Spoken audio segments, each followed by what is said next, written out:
Hello everyone, कैसे हैं आप। आज हम SCRT की तरफ से दी जाने वाली रीडिंग अभियान हिंदी की कार्यपत्रिका संख्या 15 हल करेंगे, जो कि 3 फरवरी 2022 की है।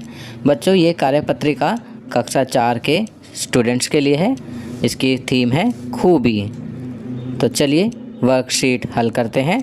नमस्ते प्यारे बच्चों, आशा करते हैं कि आप सभी स्वस्थ और खुश होंगे। बच्चों, हर इंसान में कोई ना कोई खूबी छुपी होती है, बस हमें उस खूबी को पहचानने की ज़रूरत है।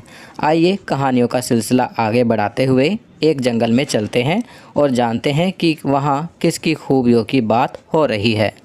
तो चलिए कहानी पढ़ते हैं और जानते हैं कि कहानी में किसकी खूबियों की बात हो रही है। एक जंगल था, वहाँ सभी जानवर परिवार की तरह मिलजुल कर रहते थे। एक बार जंगल का राजा युद्ध की तैयारी कर रहा था। उसने सभी जानवरों की सभा बुलाई, जिसमें हाथी, हिरण, भालू, बंदर, घोड़ा, गधा सभी आए। राजा ने सबको उनके काम सौंप दिए। केवल खरगोश और गधे को काम देना बाकी था। अन्य जानवर बोले, महाराज, इन दोनों को अपनी सेना में शामिल मत कीजिए। शेर ने पूछा, क्यों?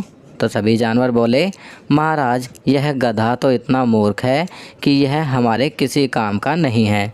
युद्ध में हमेशा बुद्धिमान व्यक्ति की ज़रूरत होती है। तभी भालू बोला, महाराज, यह खरगोश बहुत डरपोक है। तभी राजा ने कहा, भाइयों, आपने गधे और खरगोश की कमजोरियां तो देख ली, लेकिन क्या आपने इनकी खूबियों पर ध्यान दिया? सभी बोले, खूबियां? इनमें कौन सी खूबियां हैं महाराज? राजा ने कहा, गधा इतनी तेज आवाज़ में चिल्ला सकता है कि मेरी दहाड़ भी उसके सामने हल्की लगेगी, और खरगोश के जितना फुर्तीला तो कोई है ही नहीं। इसलिए मैं गधे को उद्घोषक बना देता हूँ। उद्घोषक होता है जो आवाज़ लगाता है, और खरगोश को संदेशवाहक बनाता हूँ। हर किसी के अंदर कोई ना कोई खूबी ज़रूर होती है, बस हमें ज़रूरत होती है उसे ढूंढने की। तो बच्चों, कहानी कैसी लगी आपको? वेरी गुड, मज़ा आया ना कहानी पढ़कर। चलिए अब कहानी से संबंधित कुछ प्रश्न करते हैं। ऊपर दी गई कहानी को पढ़कर निम्नलिखित प्रश्नों के उत्तर दीजिए। क प्रश्न, राजा की सभा में कौन कौन से जानवर आए?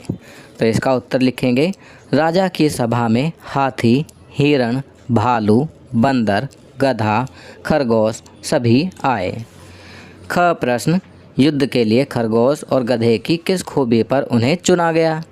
तो इसका उत्तर लिखेंगे, युद्ध के लिए खरगोश अपने फुर्तीलेपन के लिए तथा गधा अपनी तेज आवाज़ के लिए चुना गया।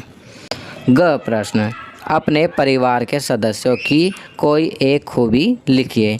तो बच्चों, यहाँ पर आपके परिवार के सदस्य जैसे माता, भाई, पिता दिए गए हैं, तो आपको अपने परिवार के सदस्यों की एक एक खूबी लिखनी है। तो सभी बच्चे अपने परिवार के सदस्यों की खूबी स्वयं लिखेंगे अपने शब्दों में।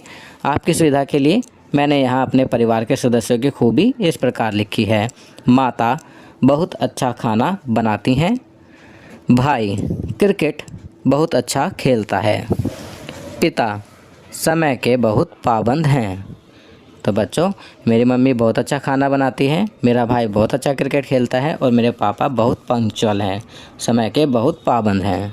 तो इसी प्रकार आप भी अपने परिवार के सदस्यों की खूबी यहाँ लिखेंगे। चलिए आगे बढ़ते हैं। आओ बातचीत करें। प्यारे बच्चों, साथ दिए गए चित्र को ध्यान से देखिए। आपको क्या लगता है कि चित्र में दिख रहे व्यक्ति एक दूसरे से क्या बातें कर रहे होंगे? अनुमान लगाकर उनके संवाद अर्थात बातचीत को ऊंची आवाज़ में बोलिए और अपने अध्यापिका को बताइए। आपको इस चित्र में संवाद लिखने हैं, तो आप अपने अनुसार यहाँ पर संवाद लिख सकते हैं। आपकी सुविधा के लिए मैंने यहाँ पर संवाद इस प्रकार लिखे हैं, आप देख सकते हैं। चित्र में ऐसा लग रहा है कि पूरा परिवार गाड़ी में बैठकर कहीं जा रहा है। तो ये पहला व्यक्ति ये कह रहा होगा, हम बहुत दिनों के बाद अपने गांव जा रहे हैं। तो वहीं बच्चा कहता है, मैं तो गांव जाने और जल्दी से पहुंचने के लिए बहुत उत्साहित हूं। मतलब वो बहुत ज़्यादा एक्साइटेड है गांव जाने के लिए। अब ये महिला कह रही होगी, कि मैं भी बहुत खुश हूँ। तो इसी प्रकार आप यहाँ पर संवाद लिख सकते हैं। तो बच्चों, ये वर्कशीट यहाँ कंप्लीट होती है। अगर ये वीडियो आपको अच्छी लगी तो इसे लाइक एंड शेयर ज़रूर करें। अन्य विषयों पर बने हमारे लेटेस्ट वीडियोस को देखने के लिए चैनल को सब्सक्राइब करना ना भूलें और देखते रहिए हमारा channel knowledge kingdom. Thank you.